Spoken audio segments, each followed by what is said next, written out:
Ondeh-Ondeh ini bercerita tentang seorang ampuan, ada seorang laki-laki di sebuah kota Sigiran, desa Sigiran ini namanya Ampuan. Dia memenangkan sayembara, tapi sebelum sayembaranya itu diklaim dia meninggal dunia. Alhasil satu kampung ini berencana melakukan sesuatunya apa nanti ditonton aja. Dan itu sih lebih ke sana sih, kayak lebih gimana kekeluargaannya satu desa ini, gimana cara mereka memecahkan masalah satu sama lain sampai akhirnya ada orang kota yang datang ke desa tersebut. Lebih ke sana sih, dan filmnya sih ringan, seru, lucu banget juga. Dan yang paling penting adalah walaupun ini full pakai bahasa Padang dan Minang, mungkin kayak orang-orang bakal mikirnya oh ini kayaknya cuma bisa ditonton sama orang Padang dan Minang asli doang kali ya. Enggak sama sekali, karena Emir aja di sini ngomong pakai bahasa Indonesia. Dan emang walaupun berapa persen ya kita ngomong pakai bahasa Minang? 70-an? Ya, itu sebenarnya bisa dimengerti gitu, karena Padangnya tuh bener-bener yang kayak mix sama bahasa Indonesia juga, jadi emang bisa dinikmati sama semua orang, gak harus orang Padang doang. Judul oh my god gitu kan, kayak astaga, ya ampun gitu. Kalau chemistry sih enggak ya, cuman karena emang dari awal juga kita menurut gue sih ya, bagi sisi komunikasi kita kenceng banget, jadi kita selalu tahu kita nyaman dengan apa, kita tidak nyaman dengan apa segala macam. Jadi itu selalu clear kalau kita masuk ke set, dan itu penting banget. Yang alhasil nggak tahu dilihat nanti di script kayak gimana ya, tapi aku yang rasain itu kalau lagi syuting chemistry-nya dapat banget. Cuman kalau dari karakterku sendiri sih emang ya beda aja dari film sebelumnya ya. Kalau nonton kan karakter gue sebelumnya buka baju mulu ya. Ini dia jadi di sini dia alim, jadi ya beda banget 180 derajat. Dan di sini kita bekerja samanya sama ensemble cast kan, jadi kayak pemeran utamanya ya semua yang ada di sini sebenarnya. Kita benar-benar porsinya sama semua, dan setiap kali tag ramean gitu Kak. Jadi kalau misalnya tanya chemistry gimana, kita berdua dan beserta pemain yang lain pun sebenarnya sama gitu rasanya dan ngejalin chemistry. Ditambah seperti tadi aku bilang, di Maninjau ini kita syuting nggak ada sinyal ya, jadi kayak kita pas lagi nggak syuting pun kita ngobrol sama mereka lagi. Jadi itu kayaknya bikin kita makin akrab dan bondingnya tuh makin dapet. Jujur buat aku yang punya keluarga darah Minang tuh semakin kagum, karena mungkin kalau misalnya dulu kayak ke Padang atau ke Bukit Tinggi gitu, itu cuma kayak pulang kampung doang, dan itu mungkin bisa dihitung pakai jari gitu. Dan berapa lamanya pasti nggak selama kita syuting kemarin, kita 2 minggu full ada di sana, dan kita menjalin komunikasi selalu sama orang Minang langsung tuh rasanya berbeda. Kayak rasanya tuh sama kayak lagi di rumah, tapi anggapnya tuh beda. Gimana tuh? Kayak deket sama orang baru, tapi ngerasa kayak keluarga baru juga gitu. Kalau produser kan naik tuh tadi, kalau kalian gimana tuh? Nanti bisa dilihat di filmnya, ada mungkin pipinya Gak ada continuity. naik. Kayaknya naik sekilo lah. Gue naik 2. Oke. Karena emang kita tuh bangun tidur nyampe lokasi makannya tuh santan guys. Sumpah. Itu udah pasti, kayak apa gulai atau apa tuh udah pasti. Jadi kayak ya udahlah, emang berasa banget di Sumateranya. Nyobain tes talua juga. Man, dia favorit banget. Dia selalu order. Favorit. Dan ini lagi kayak definisi makanan Padang semuanya gue suka lagi. Tapi sering makan ini bisa makan. Oh oke. Nasi Padang versi Shenina isinya itu nasi pakai otak, terus pakai ayam pop, terus pakai bumbu rendang, terus pakai sambal merah sama sambal yang hijau, terus pakai daun apa sayur? Sayur. Daun singkong. Aku nasi, gulai otak sama ayam pop fix favoritku banget. Aku jengkol. Bisa buka coba. Jengkol, siapa tim jengkol?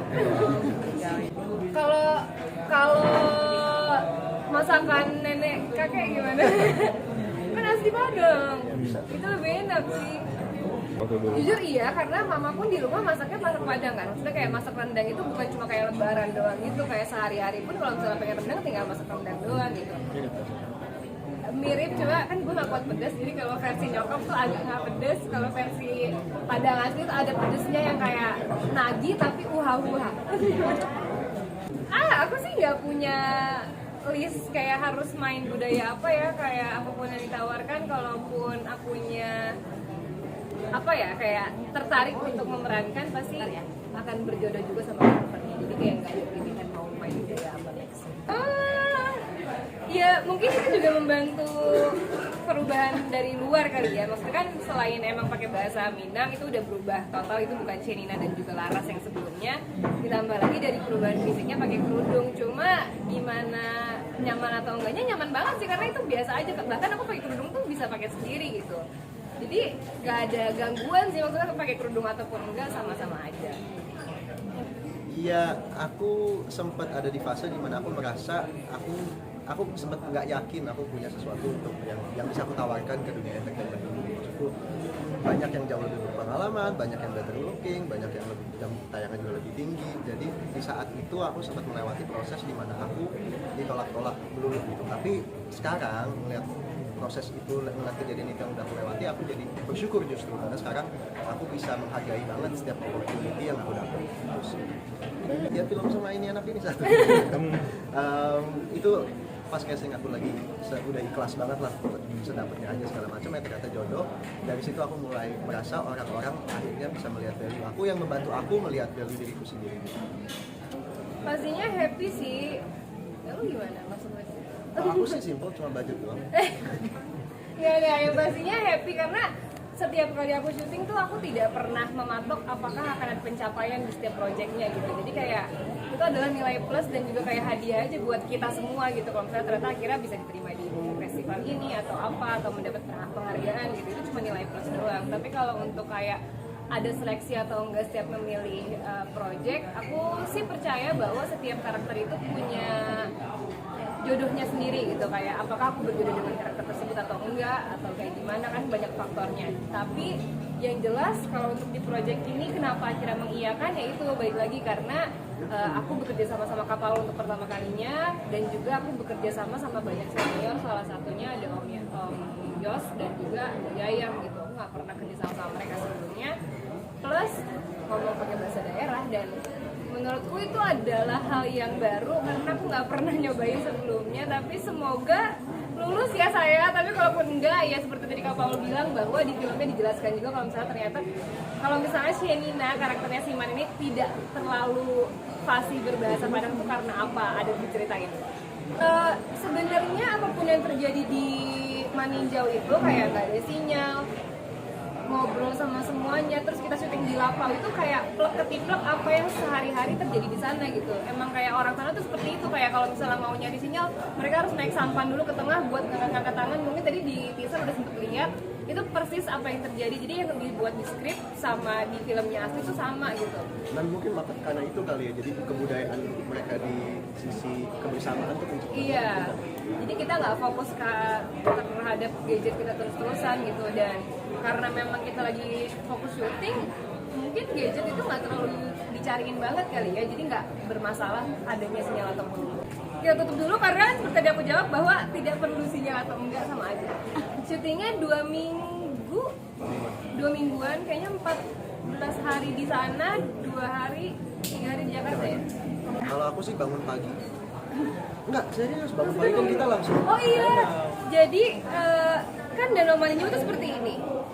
Penginapan seperti ini, misalnya bulat nih, penginapan kita di sini, lokasi kita tuh di seberangnya. Jadi kita harus menempuh 1,5 jaman buat kita ke lokasi, padahal cuma nyebrang sebenarnya. Dan kalau misalnya kuat naik sampan, sebenarnya kalau mau dicoba boleh aja gitu. Tapi yang jelas emang kalau kita buka pintu abis bangun tidur tuh, dari pintu kita tuh langsung danaunya. Jadi ngopi pagi-pagi itu benar-benar kayak relaxing banget. Iya, mungkin itu juga kali ya yang bikin kita jadi kayak, oh ternyata gadget dan sinyal tuh biasa aja gitu, nggak perlu gimana-gimana. Kalau di Jakarta kan kalau misalnya nggak ada handphone, gitu ya? nggak ada danau, ada yang bisa dilihat, nanti kemacetan doang yang dilihat. Kalau dari keluarga dan orang-orang terdekat yang pastinya sangat mendukung, apalagi keluarga, karena balik lagi aku adalah orang darah Minang juga, jadi kayak mereka punya apa ya, lebih ke ngeledekin tapi sekaligus juga bangga, emang lo bisa, tapi sekaligus kayak iya coba aja pasti kamu bisa gitu sih, lebih ke sana. Jadi kayak pertama kali aku ngasih tahu kalau mama aku bakal syuting pakai bahasa Minang, mereka ketawa responnya, tapi sekaligus kayak pasti bisa kok deh. Aku tuh kayaknya punya rasa takut yang agak hilang ya. Kayaknya lu sebenarnya dia lebih takut aku jatuh sih. Iya. Mungkin karena goncengin orang lain dan juga kamera kali ya. Itu kan kayak teknis plus ada nyawa orang lain gitu. Tapi sisanya sih aman. Jadi kalau takut ke diri sendiri sih enggak, kayak kalau mau suruh sampai tengah juga ya udah aja. Sebenarnya emang susah. Kelihatannya mungkin gampang ya. Aku sendiri nyoba muter doang. Kagak jalan-jalan. Berapa kali sih? Kalau syuting pakai sambangan cuma sehari full. Sehari latihan, Sehari. Terima kasih. Oke, terima kasih semua. Foto dulu ya, foto dulu. Serina.